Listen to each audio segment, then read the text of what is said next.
34절에서 38절 말씀입니다.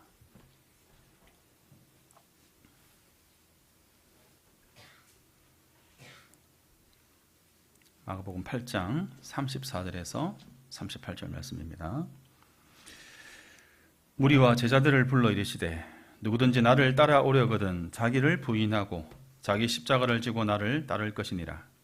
누구든지 자기 목숨을 구원하고자 하면 잃을 것이요 누구든지 나와 복음을 위하여 자기 목숨을 잃으면 구원하리라. 사람이 온 천하를 얻고도 자기 목숨을 잃으면 무엇이 유익하리요? 사람이 무엇을 주고 자기 목숨과 바꾸겠느냐? 누구든지 이 음란하고 죄 많은 세대에서 나와 내 말을 부끄러워하면 인자도 아버지의 영광으로 거룩한 천사들과 함께 올 때에 그 사람을 부끄러워하리라. 아멘. 이 시간 정년에 나와서 제자들에게 너희는 나를 누구라 하느냐라고 물으셨습니다. 베드로는 이렇게 대답하죠. 주는 그리스도이십니다. 예수님께서 처음으로 이 대답 이후에 자신이 많은 고난을 받고 장로들과 대제사장들, 서기관들에 의해서 죽임을 당하고 제3일에 살아날 것이다 라는 말씀을 하십니다. 이러한 예수님의 말씀에 전혀 달갑지 않게 그것을 받아들였던 베드로는 예수님에게 항변합니다. 어떻게 항변했는지 그 내용은 나오지 않습니다. 이에 예수님은 베드로를 크게 꾸짖습니다. 사탄아, 내 뒤로 물러가라. 그러면서 베드로에게 하신 말씀이 33절 후반절 말씀입니다. 같이 한번 읽어보겠습니다. 시작. 너는 하나님의 일을 생각하지 않고 사람의 일만 생각하는구나. 오늘 우리가 함께 읽었던 본문은 이 33절에 대한 부연이면서 기독교 진리의 매우 핵심적인 가르침을 우리에게 전하고 있다라고 할 수 있겠습니다. 오늘은 오늘 본문을 함께 살펴보고자 합니다. 이 베드로와의 사건 이후에 예수님은 다시 베드로와 제자들을 불러 모아서 말씀을 하십니다. 예수님이 하시고 싶은 말씀의 핵심은 34절입니다. 같이 한번 읽어보겠습니다. 시작. 무리와 제자들을 불러 이르시되 누구든지 나를 따라오려거든 자기를 부인하고 자기 십자가를 지고 나를 따를 것이니라. 예수님께서 무리와 제자들에게 자기 십자가를 지고 나를 따르라 라고 하셨습니다.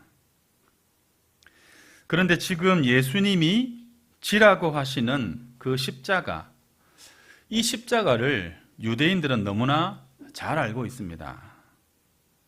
로마의 지배 아래에 있던 팔레스타인의 유대인들은 독립을 위하여서 대반란을 일으킵니다. 하지만 그것이 실패하고 그 대가로 수많은 사람들이 십자가형을 당하고 그것을 목격했기 때문에 자기 십자가를 지라라는 말이 어떤 말인지, 그 말이 죄수가 자기의 십자가를 지고 자기가 죽게 될 처형장으로 가는 그러한 일이다라는 것을 너무나 잘 알고 또한 그 장면을 쉽게 떠올릴 수 있었습니다. 예수를 따르는 이유가 살자고 하는 것인데 십자가를 지고 나를 따르라 라고 하시는 예수님의 말씀은 역설적인 가르침이다라고 하겠습니다. 유대인들에게는 십자가는 공포 그 자체이면서 율법적으로는 저주의 상징입니다. 그런데 하필 예수님께서 무리와 제자들에게 하시는 말씀이 자기 십자가를 지고 나를 따르라 라고 말씀하신 것이죠. 최소한 유대인들에게만큼은 자기 십자가를 지고 따르는 것은 자기 목숨을 버리는 것입니다.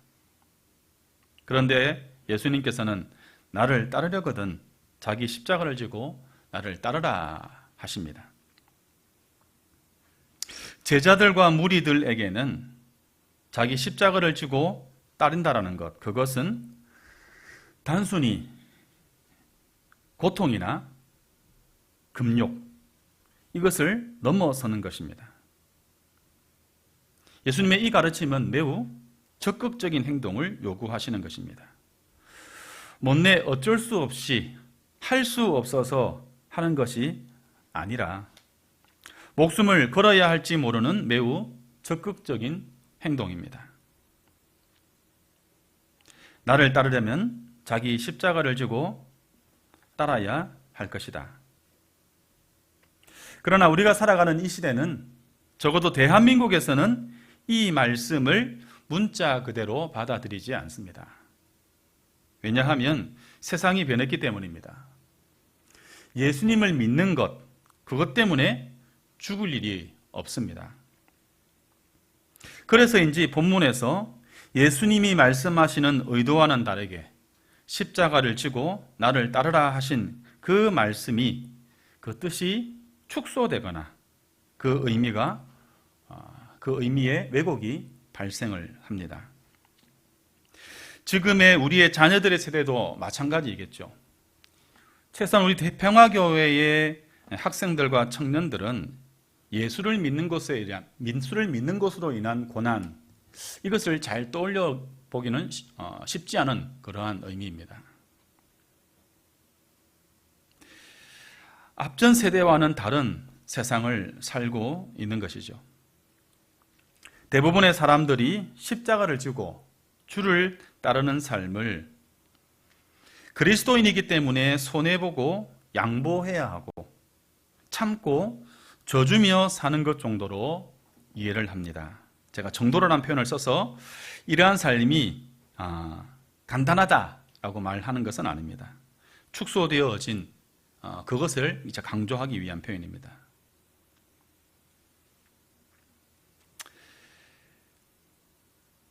우리가 이 시대에 이해하고 있는 십자가는 힘들게 하는 것에 대한 견디는 수동적인 삶으로 이해합니다. 사실 이것도 쉽지는 않죠. 그러나 주님이 오늘 본문에서 말씀하시는 자기 십자가를 지라라는 말씀은 그런 뜻이 아닙니다.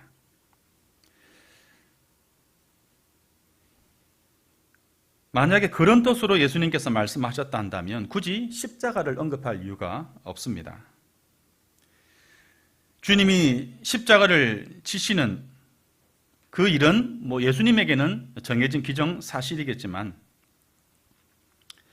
십자가를 지는 것을 앞서 언급한 것처럼 그렇게 이해를 한다 한다면 굳이 유대인들이 혐오의 대상으로 생각하는 악몽같이 여겨지는 그 십자가를 지고 따르라 라는 말씀을 하실 필요가 없다라는 것이죠. 다르게 말을 해도 충분히 말할 수 있는 것입니다.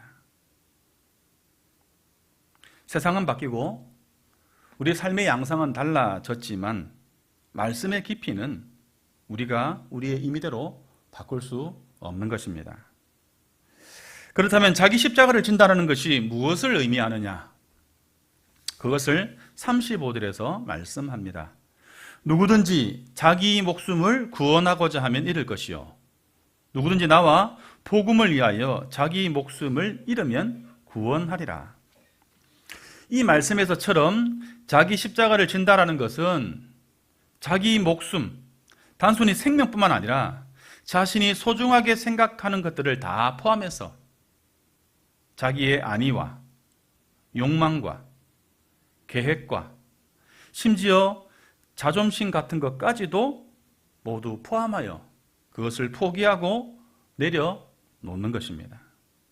주의 뜻을 위해서 결단하고 선택하는 것입니다. 그저 인내하고 견디는 소극적이고 수동적인 의미의 행동이 아니다라는 것이죠. 하나님의 뜻을 따르기 위하여서 자기 것이라고 생각하는 것, 가장 중요하게 생각하고 여기는 그것을 희생하고 포기해야 하는 매우 능동적인 행위, 그러한 선택이 십자가를 지고 주님을 따르는 삶이다라고 말씀하는 것입니다. 방어적이라기보다는 공세적이다라고 할 수 있습니다.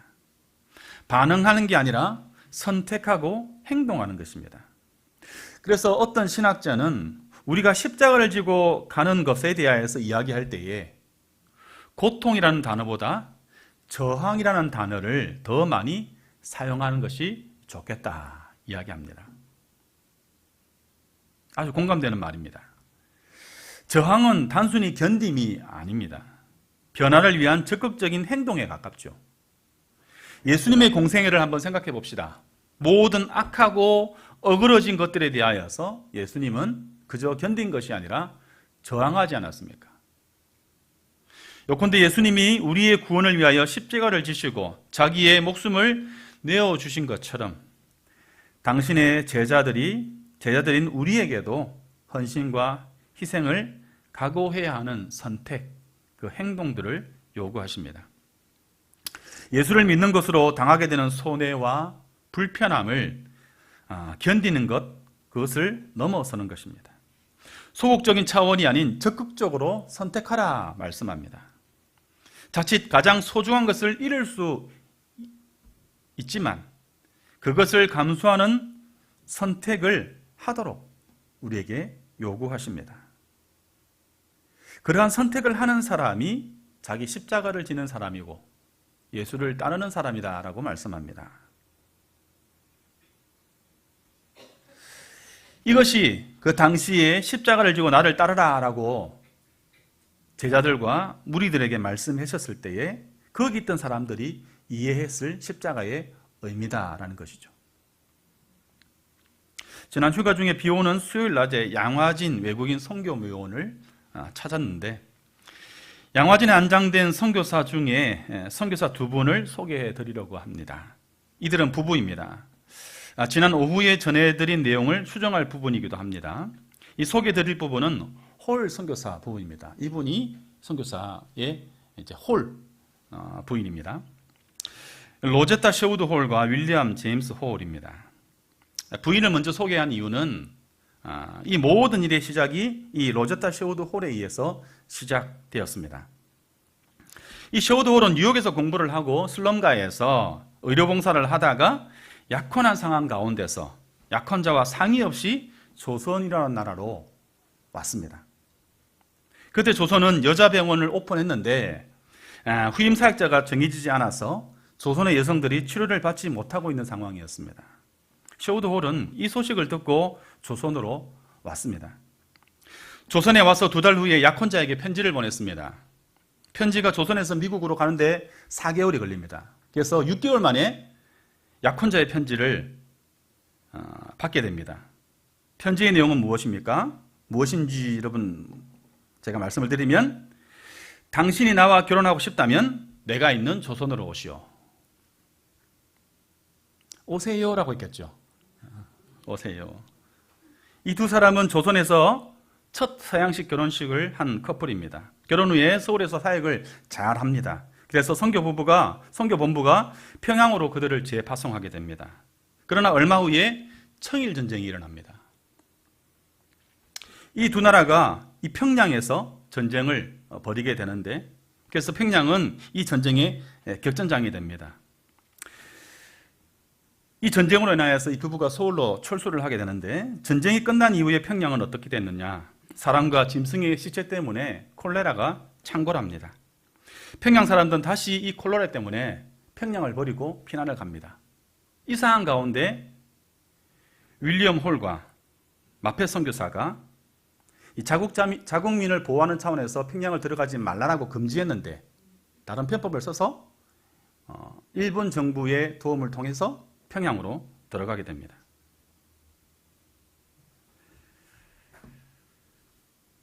평양에 들어간 이 두 사람은 특히 윌리엄 홀은 콜레라 환자를 살리는 일에 몰두합니다. 그러다가 이 제임스 홀이 콜레라에 감염이 됩니다. 일본의 함선을 타고 서울로 후송되어 오다가 콜레라는 그렇게 중하지 않았는데 그 이질이 다시 감염되어서 서울에 오자마자 일주일 만에 죽게 됩니다.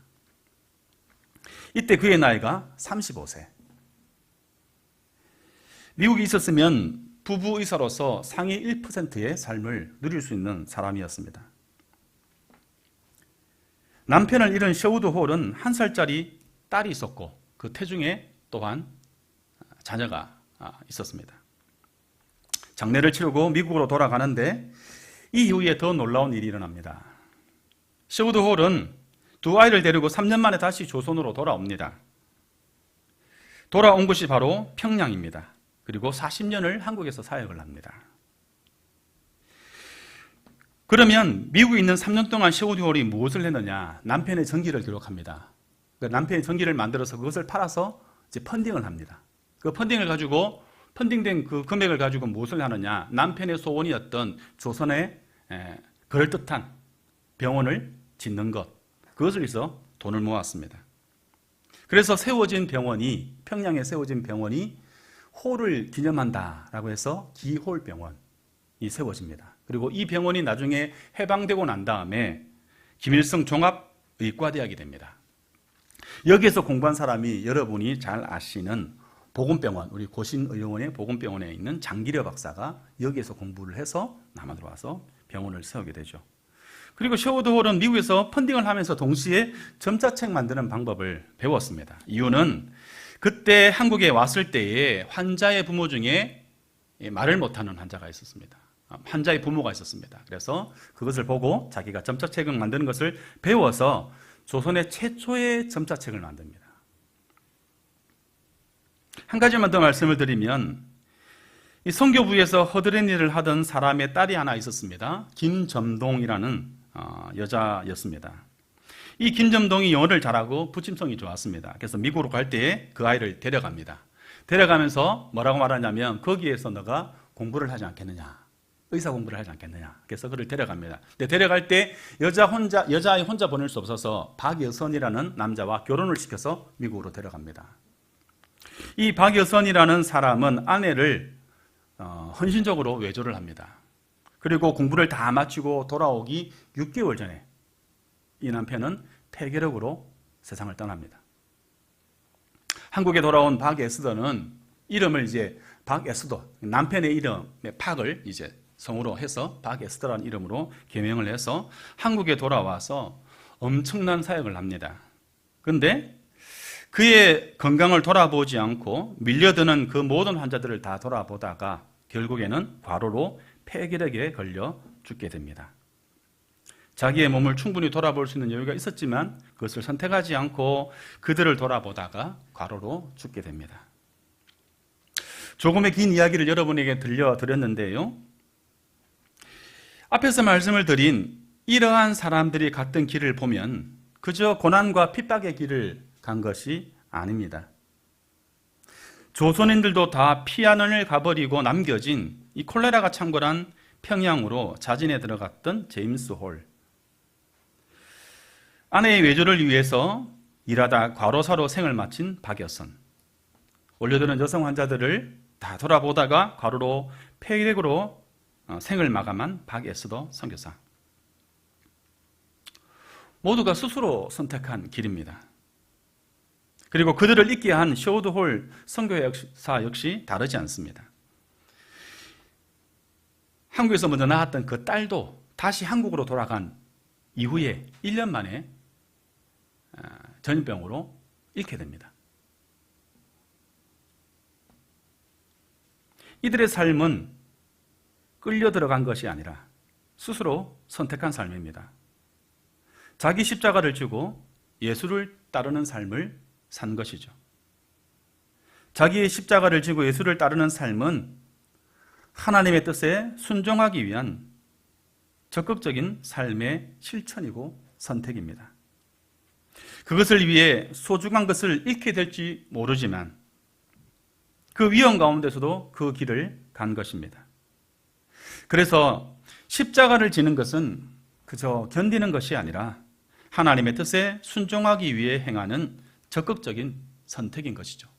그래서 제가 제목을 이렇게 잡아보았습니다. 같이 한번 읽어볼까요, 여러분? 시작. 자기 십자가를 지는 것은 당함이 아닌 선택입니다. 옵션이 아닌 초이스라는 거죠. 선택입니다. 주님은 자기를 부인하고 자기 십자가를 지라라고 또한 말씀하십니다. 그렇다면 여러분, 자기를 부인한다라는 것은 무엇입니까? 자기를 부인한다라는 말은 예수를 부인한다라는 말과 대비되는 말입니다. 그래서 자기를 부인하지 않는 것은 예수를 부인하는 것입니다. 그런데 이 부인한다는 말 대신에 버린다라는 말을 써도 관계가 없습니다. 헬라어가 같은 단어입니다. 그래서 자기를 부인한다라는 것은 자기를 버리는 것입니다. 반대로 자기를 버리지 않는 것은 자기를 위해 예수를 버리는 것입니다. 이 또한 선택이죠. 그렇기 때문에 자기를 부인하고 자기 십자가를 지는 것은 자기를 버리고 예수를 선택하게 되는 것입니다. 예수의 뜻, 예수의 길, 예수의 삶을 선택하는 것입니다. 그것이 바로 자기를 부인하는 것입니다. 우리의 삶에는 항상 두 길이 있습니다. 적어도 그리스도인에게는 두 길이 있습니다. 자기의 길과 예수의 길입니다.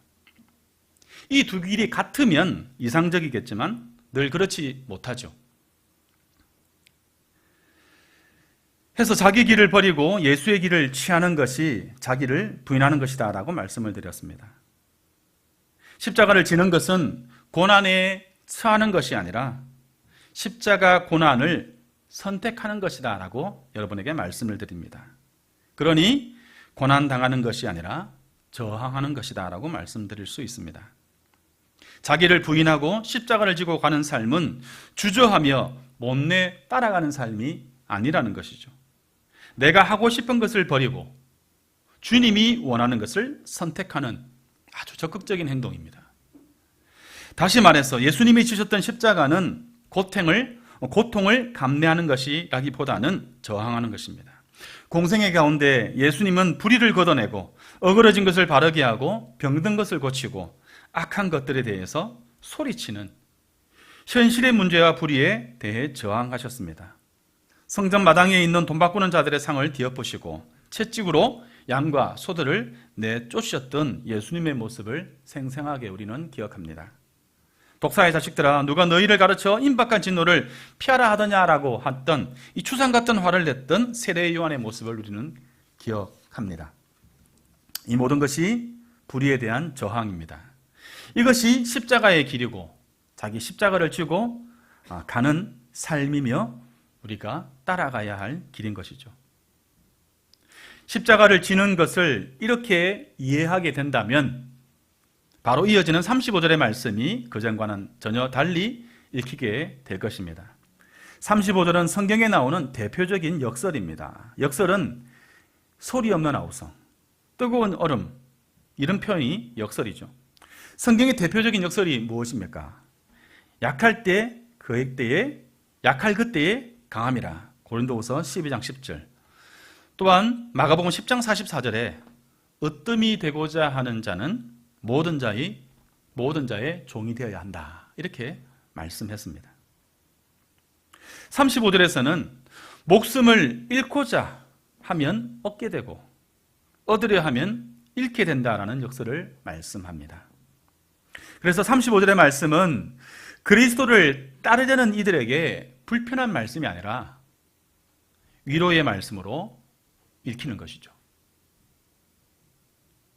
자기 십자가를 지고 가는 이들에 대한 하나님의 위로요, 아주 확실한 약속입니다.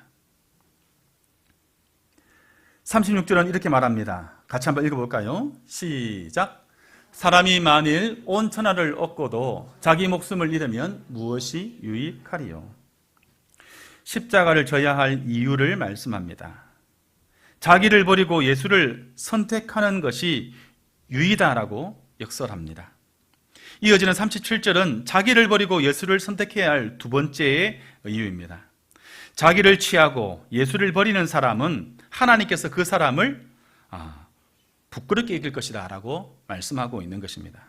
영어로 말하면 무엇입니까? 자기를 버리고 예수를 취하는 사람은 하나님께서 그 사람을 자랑스럽게 여길 것이다 말씀하는 것이죠. 이것이 하나님의 약속이고 우리에게 주시는 말씀입니다. 십자가는 당하는 것이 아니고 견디는 것이 아닌 선택이고 더 나아가 저항하는 것입니다. 하나님의 뜻에 반하는 현실을 바꾸고 구원하고자 저항하는 삶이 십자가를 지고 예수를 따라가는 자의 제자의 삶의 도리인 것입니다. 우리 평화교회가 이곳에 한자리에 모인 이유가 바로 이것을 위함입니다. 우리는 선택한 사람들이고 예수의 길을 따르는 사람들이고 이 세상을 향하여 저항하는 사람들입니다. 좀 더 이야기를 이어가자면 34절에 누구든지라는 표현이 있습니다. 이 십자가를 지는 것은 모든 사람에게 주어진 명령이다라는 것이죠. 십자가의 보편성을 이야기합니다.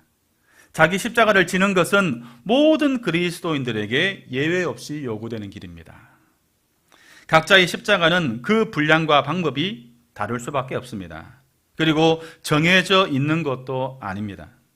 각자 개인이 처한 상황과 환경 속에서 하나님의 나라와 복음을 위한 고난, 희생의 선택을 하는 것, 그것은 모두에게 주어진 그리스도인의 길입니다. 하나님께서 각자에게 모든 그리스도인들에게 주시는 부르심에 따라 살아가는 것을 의미합니다. 그리고 누가복음에는 날마다 매일이란 말이 추가되어져 있습니다. 십자가가 우리의 일상 속에서 늘 주어져 있음을 강조하는 표현인 것이죠. 특별한 장소, 시간, 순간, 문제, 그것이 아니라 살아있는 현재, 지금 여기서 우리가 예수 그리스도를 생각하면서 일상적으로 져야 할 십자가임을 강조합니다. 날마다 자기의 십자가를 지고 따르는 삶이 그리스도인의 삶입니다. 불교 선종의 스승인 임재는 이렇게 말합니다. 기적은 무리를 걷는 것이 아니라 땅 위를 걷는 것이다. 현재의 평범한 삶 속에서 하나님을 만나고 바른 길을 선택하여서 한 걸음씩 걸어가는 것이 제자의 삶입니다. 사랑하는 여러분, 십자가를 지고 주를 따르는 것은 수동적으로 참고 견디는 삶을 넘어서는 것이다 말씀드립니다. 루터가 이렇게 말했습니다. 진정한 신학자는 하나님의 말씀을 이해하는 것을 넘어 하나님의 뜻을 따라 살고 죽고 때로는 따돌림받고 저주받음으로써 말씀을 깨닫는 자다. 이 앞에 여러분 신학자가 아닌 신앙인은 이란 말을 한 붙여서 같이 한번 읽어보겠습니다. 시작. 진정한 신앙인은 하나님의 말씀을 이해하는 것을 넘어 하나님의 뜻을 따라 살고 죽고 때로는 따돌림받고 저주받음으로써 말씀을 깨닫는 자다. 자기 십자가를 지고 가는 주님을 따르는 길은 그리스도인으로서 예외 없이 선택해야 할 길입니다. 자기 십자가를 지는 것은 단순히 고난을 감수하는 것을 넘어서 자신의 소중한 것을 그리스도를 위해 내어주기를 선택하는 것입니다. 그것을 통해 이 세상에 하나님의 구원을 가로막는 요소들에 맞서서 고난을 넘어 구원의 역사를 이뤄내는 삶의 방식입니다. 고난당하는 삶을 넘어 고난에도 불구하고 자기를 버리고 예수를 선택하는 예수의 제자로 우리에게 주어진 각자의 자리에서 자기 십자가를 지고 예수님을 따라가시는, 예수님의 가신 그 길을 따라가시는 평화의 식구들이기를 우리 주님의 이름으로 간절히 축복합니다. 기도하겠습니다. 같이 한번 기도할 때에 하나님께서 부르신 이 부르심에 우리의 삶을 드리는, 또 그것을 드리기를 기뻐하는 우리의 평화의 식구들이기를 기도합시다. 베드로에게 하신 하나님의 말씀을 우리의 마음에 새겼으면 좋겠습니다. 너는 하나님의 일을 생각하지 아니하고 사람의 일만 생각하는구나. 주님, 우리로 십자가를 지고 따라가는 삶을 살아가게 하시고 그 길을 갈 때 우리와 함께 하시고 하나님의 은총이 늘 넘치는 우리의 삶이 되게 해 주시기를 이 시간 하나님 앞에 기도하며 나가겠습니다. 하나님 아버지 감사합니다. 하나님께서 사랑해 주시고 우리를 불러주셔서 하나님의 제자로 삼으신 하나님을 찬양합니다. 하나님을 통하여 하나님께서 일하시고 하나님의 삶이 참으로 십자가를 선택한 삶을